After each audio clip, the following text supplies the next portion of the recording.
It is the Friday night. It is part of the Anfield Wrap's free week. We are delighted to be here. I've got Kev Walsh, I've got Pete Bolster, I've got Phil Blundell. I was last with Phil Blundell, I'm saying circa 16 hours ago. In approximately 32 hours time, we'll get the team news of Liverpool's match against Crystal Palace. I hate to be the one to say it, but there's times, Phil, where I don't feel like the manager's got a point. Yeah, I mean, I feel it because I went last night, I'm going on Saturday, so I'm very much aware of this, that I am getting up at 6 o'clock on Saturday morning, which is what, 30? For you, no, 28, even 28 hours, I think, yeah. Yeah, whatever, I can't, time's gone here. I've got no concept of what it is, but it's a stupid, it's really quite annoying. I think they need to sort something out about this 12:30 because this somebody is think silly. about Phil Blundell. I'm not the priority here, but they should think. I think you should be the priority. Oh, thanks, mate. I worry about Virgil, but I worry about you more, mate. I think you put your body through more on these different Virgils sometimes. Virgil's a swan and now being a Rolls Royce and sometimes. Spend an afternoon with him, you definitely put your body through some things. Well, yeah. So that's your brain as well, but.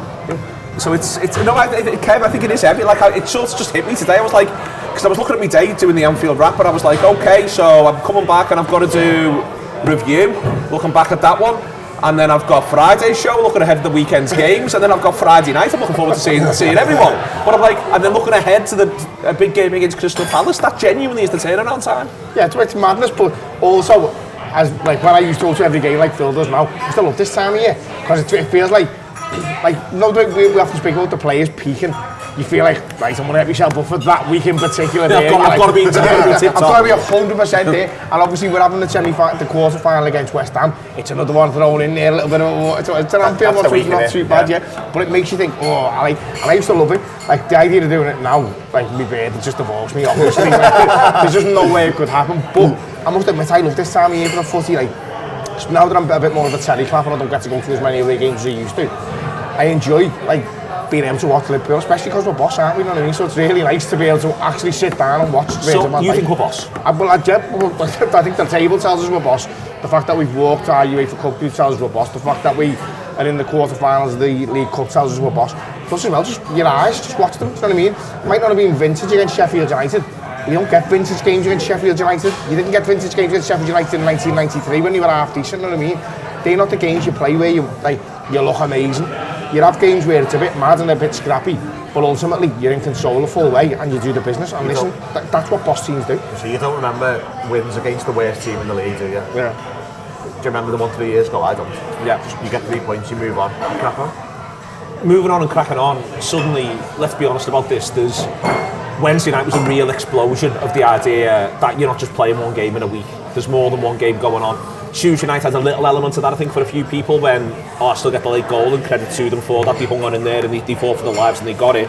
And then there's the way it goes at Villa. I was dancing through the streets of Sheffield when it went 1-0. That's literal, by the way. I got to see this. Honestly, it's just a shame he wasn't caught on the air. I wheeled away like Russia in the 89 final. That genuinely is what it looked like.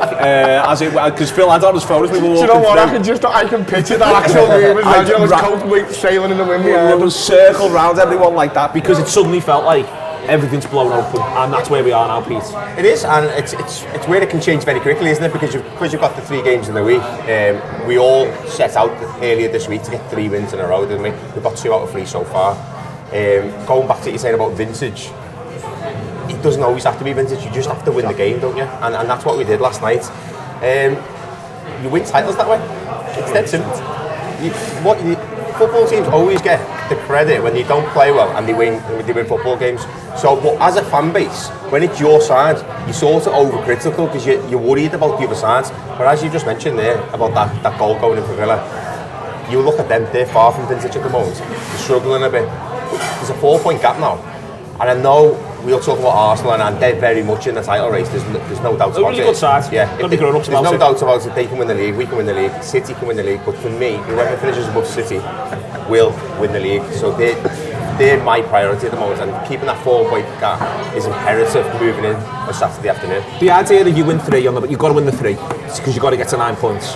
For me, it's further underlined by the fact that City haven't. They've took 1 point from 6, and that's why we are all suddenly going, hang on. There's something real here because they haven't. And I'm not saying for a second that we've got easier fixtures, but part of why we've got easier fixtures, we've had harder ones before this point, and suddenly it's got difficult for Manchester City. They're on 3 wins in 9, but in this run where we need 9 points because we need to put the hammer down. In years gone by, City have benefited in periods like this, not just against us, but against Arsenal as well. When the hammer was there to be put down, they put it down.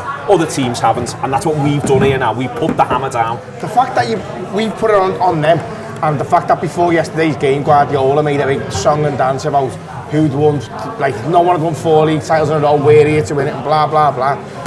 It just struck me as being a little bit, is he feeling just a little twinge of pressure? Because he's not used to any pressure, really. I think he's feeling loads. Well, so I think he's like, so coming out and saying stuff like that, and I think he actually said we will win 4 leagues in a row, and I was just like, yeah, there's probably a good chance you will, and I think at the time he were odds on, weren't he? I just don't understand he's sowing the seeds of doubt, isn't he? I think exactly. You don't say stuff like that if you're certain, because you don't need to say it. When you have got a question in your mind, you're like, nah, listen, as a man who's full of bravado, but I don't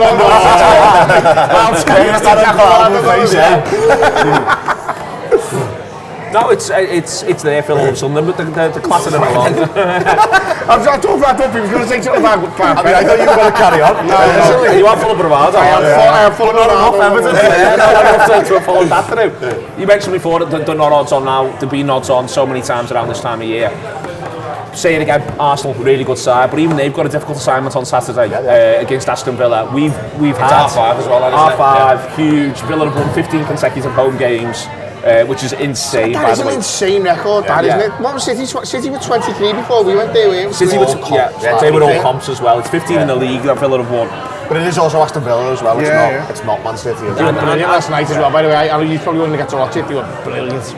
But also full credit to Villa. I mean, that's why, you know, there's loads of reasons at the minute to not like the Premier League in loads of different ways. And, you know, City, with all the charges. There's some ways to really like them, though, but there's also loads of ways. There are some ways to really like them. But there's also loads of ways, Phil, to say this is a great season. And it's a great season that Liverpool are at the business end of now. And the business end started, I think it starts last night, the way in which it all goes. I genuinely woke up this morning feeling like we're in the running. And that's insane, but we're in the running now. This is it. This is happening. It's now. Yeah, I think I did a show last week. I can't remember which show it was, but we sort of talked about. I sort of mentioned I don't think the season really starts until roughly now, because you get it interrupted 3 times by international breaks, and then you play such a large proportion of the season in a month. Yeah. And that month defines you. If you don't play well in December, it's where you get distance. It's where you have the problem. So you just. When I say play well, I don't really mean play well, because I don't think necessarily results. You need to get the results. If you play badly and get 21 points out of 21, that's brilliant, because 21 points, it's a really large percentage of the points that you'll need at the end of the season to win the league. Like, it's probably like 20%, upwards of 20% of the points you'll need to win the league. So, and you can do that in December just by getting on a run and getting it together. And we started it well. This manager knows how to get a run and how to get it together. We are in Nova Scotia. It is a pleasure to be here. It's a free week for the Anfield Wrap this week. All the videos are out for free. All the audio's out for free. Enjoy all of it, but the Friday night is for free every week.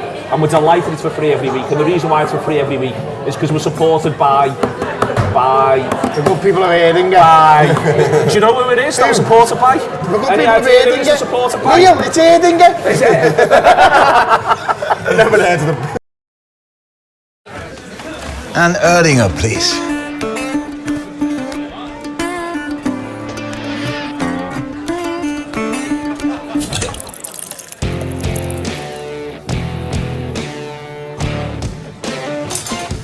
Stop! Don't forget the best bit.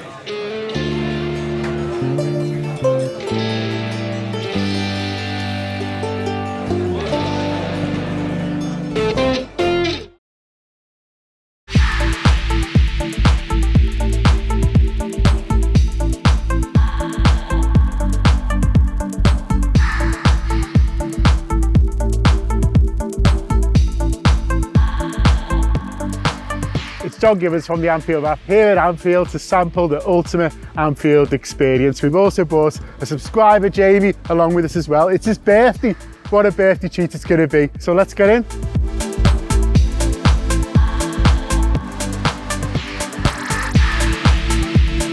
I'm feeling like a little kid at Christmas, even though I'm 33. And I just think it's going to get better from here, I reckon.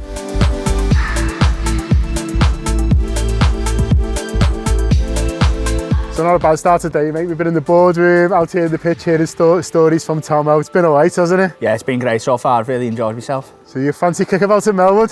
Yeah, that'd be great. Well, let's get changed to get down. Walking onto the bus and how nice it was as well. I felt like a proper footballer. Yeah, you do. It's just these little experiences that just give you that taste of what it must be like. And imagine doing that every day. It's great that the club can offer something like this to anyone that wants to come along and do it, you know. And I'm the lucky one that I'm getting to do it first, which is unreal, really, isn't it?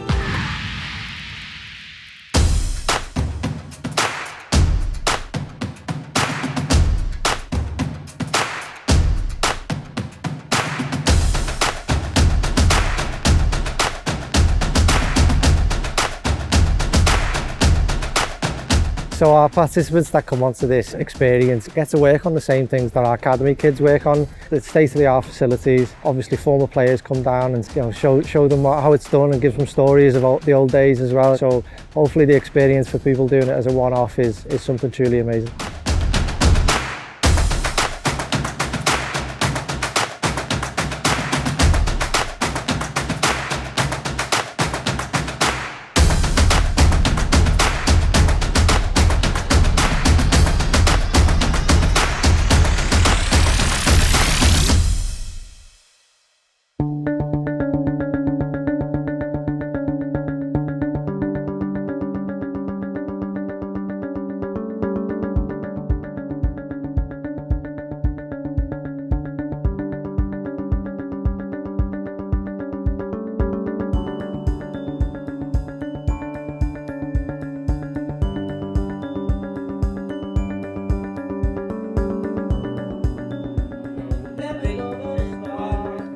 This is it, it's the end of a wonderful day, whether we like it or not. We're going to have to go home. It's been brilliant, Steele, fantastic. I scored at Melwood, can't take it off me.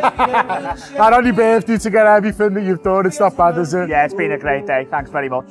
Yeah, you're welcome. LiverpoolFC.com/stadium-tours. If you want to get involved, great birthday present like for Jamie, great Christmas presents coming up as well. But thanks a lot for them for inviting us today.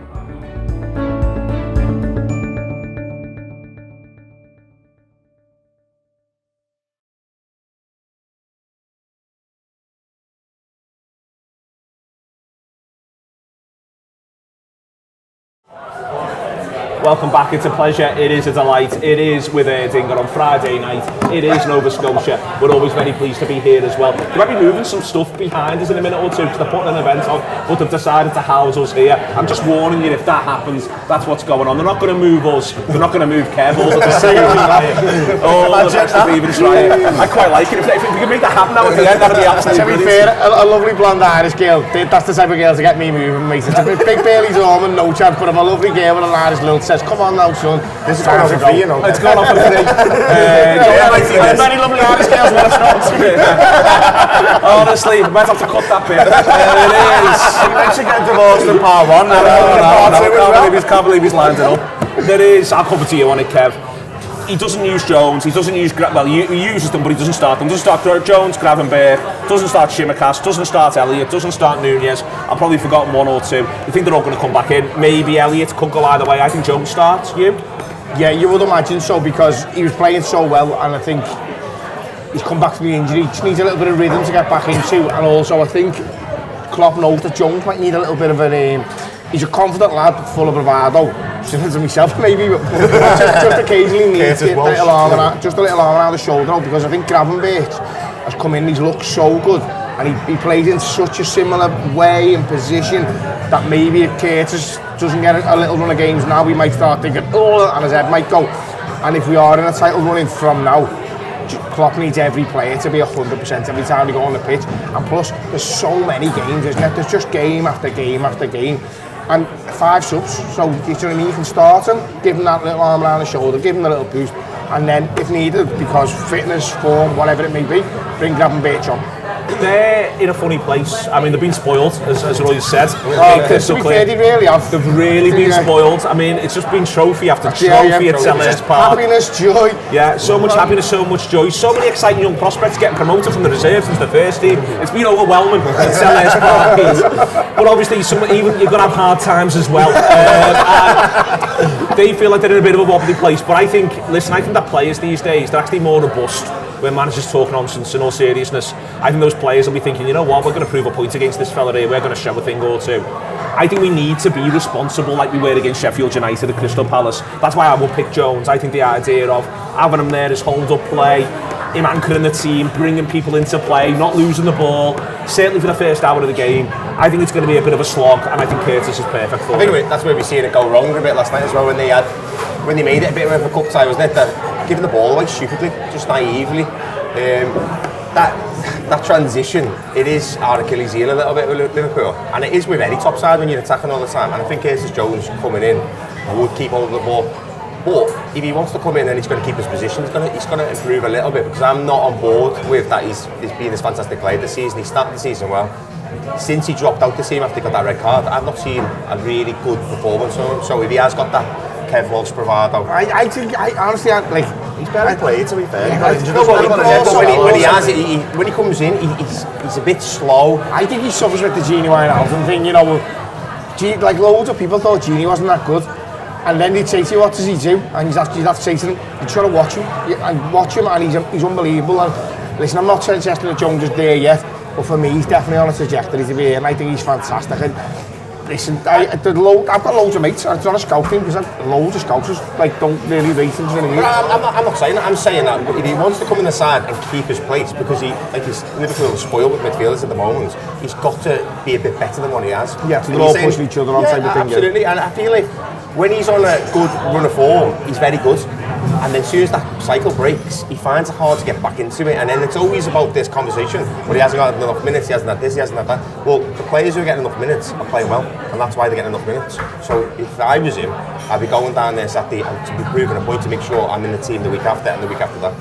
Yeah, I think the interesting thing is how McAllister's knees. You know, it'll be a surprise to anyone who listened to the post-match show last night too. So he was ruled out for 2 months by Dr. Gutman, and it appears he just got a cut knee. Yeah. Gutman. Not Gutman. Honestly, Dr. Gutman had him out till about June. It still wouldn't surprise me if he missing the Copa America. That's a possibility. Yeah. So it's like, do you leave Endo in? I think he was great last night. Yeah, I thought he was very good. He was really good, and you could do well, but you do Endo, you do Jones, you do Gravenberch, and that looks a decent three to me. You could leave Szoboszlai in. You've got, he's not been brilliant in the last sort of month or so, I would say. I don't think that's being unfair. He's been fine, but he hadn't hit the heights that... No, not hit the heights. I mean, he grabs like nothing, he runs like... Yeah. To be fair, judging him by the heights he hit in the first sort of 2 months of the season is probably quite harsh, because... Especially as a player like him, he's going to look better when the team's all flying. Exactly. So, we've got options. It's nice to have options in midfield. We go back to... this time, we go back to February when he felt like if he didn't pick Keita, Bajcetic and Thiago, the world was going to end. Where he had to pick them every game. It's nice. It is nice. There are options there. Nunez, I think, he comes on last night. It's so strange because I'd like him to score a goal soon, please. But the flip side of it is, Kev, you just can't keep him out the action. He's just everywhere. He's so involved. I think he obviously starts this one. Yeah, 100%. I think I watched the Fulham game with Mike Keeney, and we were talking about him as the game's going on. I just said a game like that just didn't seem to suit what he needs, and it's not as deductive as saying he needs space to run in behind, because that's not it. Because as you say, it's chaotic everywhere, whether it's left, whether it's right, whether it is on the shoulder.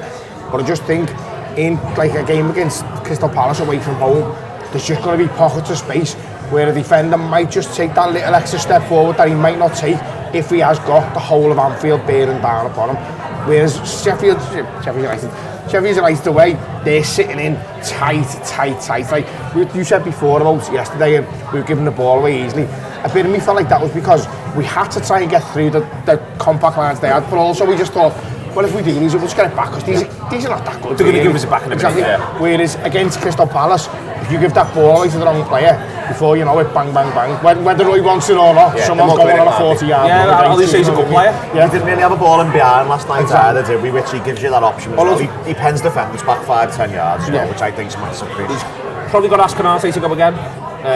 Konate, Van Dijk, Trent go again. Shimaka's come back in. Said before, he's got all these midfield options. Salah goes again. Yeah. That's why he gets subbed. Nunez, who's your other starting person? Diaz gets subbed. Yeah, Diaz. I liked Gakpo though when he went left. Yeah. I think Gakpo's got to come in at some point, hasn't he? And I think if you play him next week in the UEFA Cup again, it's having him with the faintest of praise, isn't it? It's a bit of an often game, isn't it? And it's very close then to the Man United game. So I think if he's going to start Gakpo at some point, it's going to be this game. Diaz has gone off the boil. It's a bit anonymous at times. And again, you've mentioned on other shows, Neil, that it's a bit of the pattern of play because Nunez and Salah have got it always on the right hand side. They play so well together, close together. Yeah. So yeah, I think maybe it's time for Gakpo. I think he's proved the point recently. I think he's come in, done well. I'd happily take Gakpo on the left wing. I just feel like he's sort of, we've been moving around a bit of everywhere, and because I think he's one of those players that might eventually, you think, he was good, but he never really got to nail down a position. Because he's so good, he can play in so many positions. I think if you said to him, where do you want to play? I think the left would be his position. It is his position, wasn't it? Yeah. When he played for PSV. But he can stand the player up, and he's maybe not like classically fast, but his footwork and his movement when he's playing with another player is fantastic. He's not constantly surges, you don't get back, you don't he get presses well, he's more intelligent as well than his ball carrying is really good as well in terms of just getting the ball and moving at 15 yards, which I don't think is what this Liverpool team needs from a centre forward. I don't think they want someone who'll pick the ball and run at the centre back. They want a centre forward who'll be in behind. It just doesn't feel like this might be a game where they play the 4 though. I just think he puts Gakpo at the tip of the. I think it might be a game when he plays 4-4-2, but we'll see. Gonna win? Absolutely, yeah. Gonna win the league, aren't we? So we've got to. Yeah, we've got to win. I think we'll win, but it might not be that much fun. Phil, planning to have no fun. Set up at 6 a.m. for a life of misery. That's Phil Blundell for you, ladies and gentlemen. Takes it from the Victorian era and carries it all the way through. It has been Pete, it's been Kev, it's been Phil, Nova Scotia, Sam's there, Jordan's there, making it all happen with our mates. See you later.